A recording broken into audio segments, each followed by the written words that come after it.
ಕರ್ನಾಟಕ ಒಂದು ರಾಜ್ಯ ಹಲವು ಜಗತ್ತು, ಒನ್ ಸ್ಟೇಟ್ ಮೆನಿ ವರ್ಲ್ಡ್ಸ್ ಅಂತ ನಮ್ಮ ಕರ್ನಾಟಕವನ್ನ ಜನ ಕರೀತಾರೆ.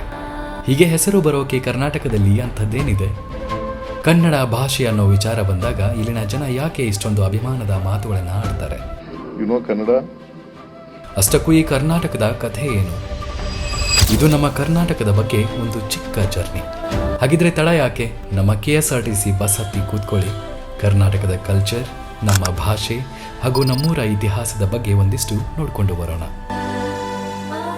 ಕರ್ನಾಟಕ ಅನ್ನೋದು ಮಹಾಭಾರತದಲ್ಲೂ ಉಲ್ಲೇಖ ಆಗಿರೋ ಒಂದು ರಾಜ್ಯ. ಮಹಾಭಾರತದ ಭೀಷ್ಮ ಪರ್ವದಲ್ಲಿ ಕರ್ನಾಟ ಅನ್ನೋ ಪದ ಬಳಸಿದ್ದಾರೆ. 1973ರಲ್ಲಿ ಮೈಸೂರು ರಾಜ್ಯ ಅಂತಿದ್ದ ನಮ್ಮ ನಾಡಿನ ಹೆಸರನ್ನ ಕರ್ನಾಟಕ ಅಂತ ಮಾಡಿದ್ದು ಇದೇ ಕಾರಣಕ್ಕೆ.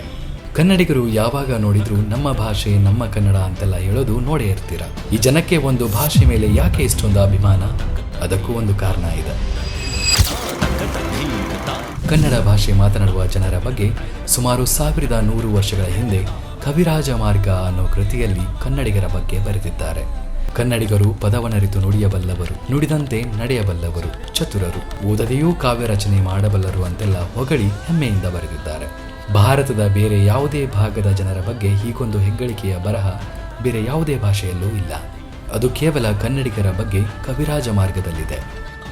ಈ ಮಾತು ಇಂದಿಗೂ ಕನ್ನಡಿಗರ ಮನಸ್ಸಲ್ಲಿ ಈ ಭಾಷೆಗಿರುವ ಶ್ರೀಮಂತಿಕೆಯ ಬಗ್ಗೆ ಹೆಮ್ಮೆಯಿಂದ ಬರೆದ ಅಂದಿನ ಕವಿಗೆ ಅಷ್ಟೊಂದು ಅಭಿಮಾನ ಇರಬೇಕಾದ್ರೆ ಇಂದಿನ ಕನ್ನಡಿಗರಿಗೂ ಅದೇ ಸ್ವಭಾವ ಸಹಜವಾಗಿ ಮೂಡಿಬಂದಿದೆ. 12ನೆಯ ಶತಮಾನದಲ್ಲೇ ಬಸವಣ್ಣ ಜಾತಿ ವ್ಯವಸ್ಥೆ ಮತ್ತು ಮೂಢನಂಬಿಕೆಗಳ ವಿರುದ್ಧ ಹೋರಾಡಿದ್ದರು. ಶೇಕ್ಸ್ಪಿಯರ್ ಬರೆದ ಕಥೆಗಳನ್ನ ಓದಬೇಕು ಅಂದ್ರೆ ಪಕ್ಕದಲ್ಲಿ ಒಂದು ಡಿಕ್ಷನರಿ ಇರಬೇಕು. ಆದರೆ 850 ವರ್ಷಗಳ ಹಿಂದೆ ಬಸವಣ್ಣ ಬರೆದ ವಚನಗಳಲ್ಲಿ ಬಳಸಿದ ಕನ್ನಡವನ್ನೇ ಇವತ್ತಿಗೂ ಕರ್ನಾಟಕದ ಜನರು ಬಳಸುತ್ತಿದ್ದಾರೆ.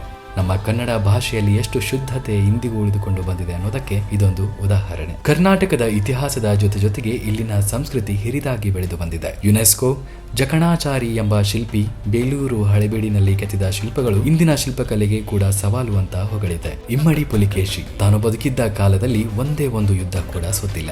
ದೇಶದ ಮೊದಲ ನೌಕಾಪಡೆ ಸೃಷ್ಟಿ ಇವನ ಕಾಲದಲ್ಲೇ ಆಯ್ತು ಅಂತ ಬಾದಾಮಿಯ ಮೇಗುತಿ ಶಾಸನದಲ್ಲಿ ಉಲ್ಲೇಖಿಸಲಾಗಿದೆ. ಕನ್ನಡಿಗರ ಸಂಗೀತ ಪರಂಪರೆ ಕೂಡ ಅಷ್ಟೇ ಹಿರಿದಾಗಿದೆ. ಕರ್ನಾಟಕ ಸಂಗೀತ, ಕರ್ನಾಟಿಕ್ ಮ್ಯೂಸಿಕ್ ಅನ್ನು ಕಂಡು ಹಿಡಿದದ್ದು ಕೂಡ ಕನ್ನಡಿಗರೇ.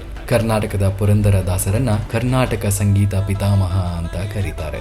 ಕನ್ನಡಕ್ಕೆ 8 ಜ್ಞಾನಪೀಠ ಪ್ರಶಸ್ತಿ ದೊರಕಿದೆ. ಇದು ಭಾರತದಲ್ಲೇ ಒಂದು ಪ್ರಾದೇಶಿಕ ಭಾಷೆಗೆ ದೊರೆತ ಅತಿ ಹೆಚ್ಚು ಜ್ಞಾನಪೀಠ ಪ್ರಶಸ್ತಿಗಳಾಗಿವೆ. ಸಾಹಿತ್ಯ, ಸಂಸ್ಕೃತಿ, ಆಚಾರ ವಿಚಾರ ಇವೆಲ್ಲದರಲ್ಲೂ ನಮ್ಮ ಕರ್ನಾಟಕ ದೇಶಕ್ಕೆ ಮಾದರಿ. ಇಂತಹ ಹೆಮ್ಮೆಯ ಸಂಸ್ಕೃತಿ, ಇತಿಹಾಸ ಹೊಂದಿರುವ ನಿಮಗೆಲ್ಲರಿಗೂ ಕನ್ನಡ ರಾಜ್ಯೋತ್ಸವದ ಶುಭಾಶಯಗಳು.